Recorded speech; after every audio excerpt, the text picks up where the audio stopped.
permíteme proponerte este tema. Grábeme, don David. Hay de malnacidos a malnacidos. Pocas veces uso este insulto. Y lo retomo porque lo publica Raimundo Riva Palacio. Muchos podrían señalarlo como un malnacido a Raimundo Riva Palacio por mentir, a conveniencia, por contar medias verdades. Pero resulta que Raimundo Riva Palacio llama malnacido a Hugo López-Gatell, el subsecretario de Salud. Súmele el malnacido de Riva Palacio a el pendejo de Xóchitl Gálvez, a toda la sarta de estupideces que ha vertido contra Hugo López-Gatell, Lili Téllez y muchos personajes. Me llama mucho la atención antes de leerle la columna de Raimundo Riva Palacio, porque creo que amerita. Y no porque vayamos a defender a Hugo López-Gatell, sino porque estamos en plena pandemia, porque Hugo López-Gatell es la figura pues más mediática, si me permite la expresión, de la acción del gobierno contra el COVID-19, y aún así estos buscan ponchar la llanta que pretende salvarnos a todos. Me llama mucho la atención que para el medio Eje Central, que es de Raimundo Riva Palacio, el título sea El mal nacido López-Gatell, la opinión de Raimundo Riva Palacio. Pero esta misma columna que se publica en El Financiero lleva otro título. ¿Por qué será? En El Financiero la titulan Las desgracias de López-Gatell. En Eje Central la promueven en redes sociales de Raimundo Riva Palacio. ¿Qué más podemos esperar de Hugo López-Gatell? Nada, es un malnacido. En El Financiero, la opinión para Raimundo Riva Palacio: es profundamente frustrante escuchar en las mañaneras a Hugo López-Gatell despreciando a los menores con comorbilidades al negarse a vacunarlos. No sé si usted entienda que hasta en estos medios pues queda claro que hay línea. Ojo, la que niegan, pero que existe. Hay línea. Pero le leo la columna de Raimundo Riva Palacio, el malnacido López-Gatell. Dice: hace mucho tiempo el subsecretario de Salud, Hugo López-Gatell, perdió credibilidad. ¡Puta madre! Ya empezamos y ya interrumpí. ¿De qué me habla Riva Palacio si el que no tiene credibilidad es él? ¡No mamen! ¡Por favor! Por eso me gusta exhibirlos. Cómo me divierto al exhibir a estos personajes. Hace mucho tiempo, el subsecretario de Salud, Hugo López-Gatell, perdió credibilidad como zar de la pandemia del coronavirus. Le agrego, hace mucho tiempo, el subsecretario de Salud, Hugo López-Gatell, como Raimundo Riva Palacio, perdió credibilidad como zar de la pandemia del coronavirus. Su palabra pasó a ser objeto de burla y desprecio, y su soberbia generó frustración y enojo creciente. Hacia el interior del gobierno se confrontó desde octubre con la jefa de gobierno de la Ciudad de México, Claudia Sheinbaum, y con el secretario de Relaciones Exteriores, Marcelo Ebrard. Choques que no han bajado de intensidad y al contrario se han ampliado en el interior del gabinete. Ebrard no deja de tener problemas con él por su prepotencia, y hasta el vocero presidencial Jesús Ramírez Cuevas ha aprobado malos tratos del altanero funcionario. Hace unos días, en el extremo, Sheinbaum le pidió su renuncia al presidente. ¿Cómo? ¿Cuándo? ¿Dónde? ¿Quién dijo? ¿Quién sabe? Pero Raimundo Riva Palacio ya soltó el veneno. El presidente Andrés Manuel López Obrador, quizás porque cree que el cese de López-Gatell sería equivalente a reconocer que se equivocó, no se la entregó y lo sigue protegiendo, aunque como desde hace semanas no deja de maltratarlo. Los enojos en Palacio Nacional con él son por la no distribución de millones de vacunas y porque todavía no ha logrado presentar una estrategia para la tercera ola de COVID-19, aunque para su fortuna va cediendo, pero no gracias a él, sino por la forma como gobiernos locales y sobre todo la gente se ha cuidado y reforzado sus medidas preventivas.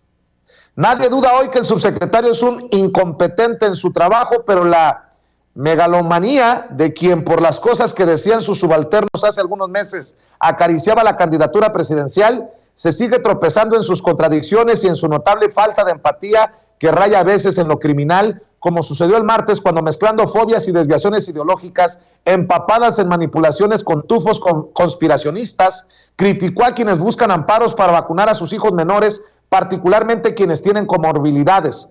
El fracasado zar del coronavirus argumentó que cada dosis que se aplica como consecuencia de una acción judicial le quita la oportunidad a una persona que tiene un riesgo mayor. Es cierto que los menores no son el grupo más vulnerable, pero de igual forma se podría argumentar, como hizo Juan Sierra, infectólogo del Instituto Nacional de Nutrición, que por cada vacuna que se aplica a una persona de 25 años sana, se quita la oportunidad a un menor con comorbilidades que tiene mayor riesgo. López-Gatell ha justificado el no aplicar vacunas a los menores porque no van a caer presa de las presiones de los laboratorios que lo fabrican. Sin embargo, sus alegatos políticos no borran la memoria. El que quiera utilizar como criterio de vacunación únicamente la planeación por edades, de acuerdo con el Plan Nacional de Vacunación anunciado en abril del año pasado, tergiversa su conveniencia que incluía a las personas con comorbilidades, sin precisar edades entre los grupos vulnerables que debían estar inscritos en la primera ronda de inmunización. Lo olvida tanto como en que el plan comenzó a desmantelarse desde enero, cuando por decisión presidencial se empezó a vacunar a operadores electorales de Morena, a la Guardia Nacional y para apresurar el regreso a clases a maestros. El presidente y su asesor en coronavirus ignoran ahora por completo a los menores con comorbilidades e incluso sostienen su negación de que son población vulnerable, un abandono que es probable que causará muertes que podían haberse evitado. Ahora también salió como Walter Mercado, pronosticando el futuro. De acuerdo con las estadísticas publicadas por Elizabeth Hernández en Eje Central, de los 835 fallecimientos por el COVID-19 que se han registrado entre menores de 17 años durante la pandemia, el 44% tenía alguna comorbilidad considerada de riesgo que conforme al plan de vacunación eran susceptibles a recibir sus dosis. Solo durante la tercera ola, agregó Hernández, cuando México ya contaba con vacunas anti-COVID para las poblaciones vulnerables, murieron 172 menores de edad por esa causa, de los cuales el 40% tenían al menos una comorbilidad. Ninguno de ellos, pese a que entraban en el grupo de población en riesgo, fue inmunizado. No debía sorprendernos. López-Gatell ha dado pruebas a lo largo del casi año y medio de pandemia en México que los contagios y las muertes las ve meramente como una estadística. Es un hombre miserable en el trato humano y un charlatán que no son calificativos sino descripción de su actuar público. Pero López-Gatell se siente empoderado porque el presidente lo defiende en los choques palaciegos y es refractario de las críticas públicas pese a todas las equivocaciones de su estrategia anti-COVID, equivocando sus proyecciones sobre el comportamiento del virus de manera escandalosa, negándose durante semanas al uso de la mascarilla y del distanciamiento social, rechazando las pruebas para monitorear la velocidad de la COVID-19, su oposición a las vacunas y en los últimos días en el último enfrentamiento con Ebrard sobre una estrategia que más responde a sus creencias que a las necesidades del país para el reforzamiento de vacunas el próximo año. López-Gatell sigue saboteando los esfuerzos del gobierno y ha logrado mantener el oído del presidente, tocándole la música política que le gusta. El subsecretario podrá no dar explicaciones al presidente por sus actos, pero deberá ser sometido a una rendición de cuentas pública porque parece dispuesto a sacrificar a los niños con comorbilidades. Se han presentado más de 260 amparos para que se vacunen a menores de 18 años, pero los dos López lo han manejado como si fuera una estrategia de sus enemigos políticos para lastimar al gobierno. Si lo creen o no es irrelevante. Si los jueces están resolviendo a favor de los demandantes es porque argumentaron sólidamente la urgencia para que los menores sean vacunados. Es tan profundamente frustrante escuchar a López-Gatell con su desprecio por los menores con comorbilidades, como indignante el cinismo rampante que despliega en las mañaneras, cuya soberbia sobresale en un gobierno donde abundan los prepotentes. Hoy se siente poderoso, pero nada es para siempre. Un juicio en tribunales probablemente está en su futuro. Y le llama malnacido Raimundo Rivapalacio en esta sarta de adjetivos, de insultos a Hugo López-Gatell. ¿Cuál es tu opinión, Quique Legorreta? Ay, Vicente, ¿qué te puedo decir? Pasamos del pendejo al malnacido, así literal.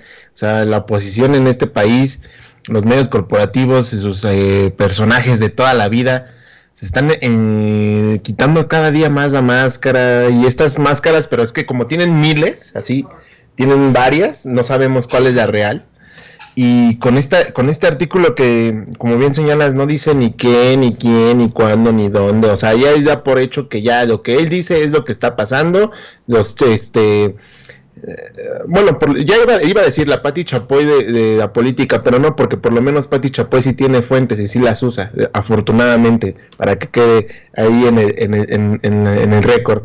Pero o sea, ¿cómo es posible que la crítica se centre en un insulto y venimos esta semana de puro insulto a López-Gatell, ¿no? O sea, vuelvo a repetirlo, venimos con la ciclista, como dice Toñito, que le mandamos un abrazo, de Xochitl Gálvez, a decir que es un pendejo López-Gatell por el tema de la vacunación a los niños, que, o sea, la OMS no ha dicho que se vacunen a los niños, pero bueno, ellos en el PAN, que son pro vida y son por el bien de todos, ellos aseguran y tienen datos de que ya se debe vacunar a los niños. Ok, está bien, perfecto. Pasamos de ese hecho, ahora con este tema de los medios de López-Gatell, y como bien señalas, la columna de Riva Palacio es el ejemplo claro de que están desesperados por tener atención de cierta forma, de que les regresen los privilegios, no solamente del tema de dinero, de los privilegios de la información, de dictar línea y de dictar quién es quién y qué hace qué. Eso es evidente y me queda claro que todos ellos viven en su mundo, no tienen, no salen, no han podido salir de ese mundo, que se niegan a que muera, y que mantienen y siguen presente que ellos deben de decir lo que está pasando en el país, que alguien les avise que ya no es así. Llevamos 3 años de comunicación diferente en este país. A ellos les molestan las mañaneras porque ahí se les exhibe y se les expone, y hoy deja esta columna muy en claro que ya estamos avanzando como ahora los insultos, a maldecir a las personas, porque es la única forma en la cual pueden llamar la atención. Para mí es un grito desesperado de llamar la atención, Vicente, que lleva varias columnas de esa forma y que hoy ya llega a otros niveles, pero no fuéramos los medios independientes o alternativos, porque ahí estamos expuestos todos a que nos critiquen, a que nos juzguen, ¿no? Entonces es eso, Vicente, es una llamada de atención, y es un grito desesperado de querer mantener esos privilegios de los que ya no cuentan estos personajes. Imagínate que yo dijera que chingue a su madre Lili Telles, o malnacido Julen Rementería, o que coma mierda. No, me caen a palos, cabrón. No, bueno, pues yo nada más voy a hacer referencia nuevamente al primer párrafo de Raimundo Riva Palacio. Hace mucho tiempo el subsecretario de Salud, Hugo López-Gatell, perdió credibilidad como zar de la pandemia del coronavirus. Escribe alguien que perdió hace mucho tiempo credibilidad como disque periodista. Dice, su palabra pasó a ser objeto de burla y desprecio, y su soberbia generó frustración y enojo creciente. Escribe el que su palabra pasó a ser objeto de burla y desprecio en las redes sociales, en los medios alternativos, incluso en Palacio Nacional, en las mañaneras del presidente, y su soberbia generó frustración y enojo creciente. Escribe el que es un soberbio que ha generado mucha frustración de nosotros, los que nos dedicamos a desmontar muchas veces sus mentiras. Ahí se la dejo de tarea, pero no crea que es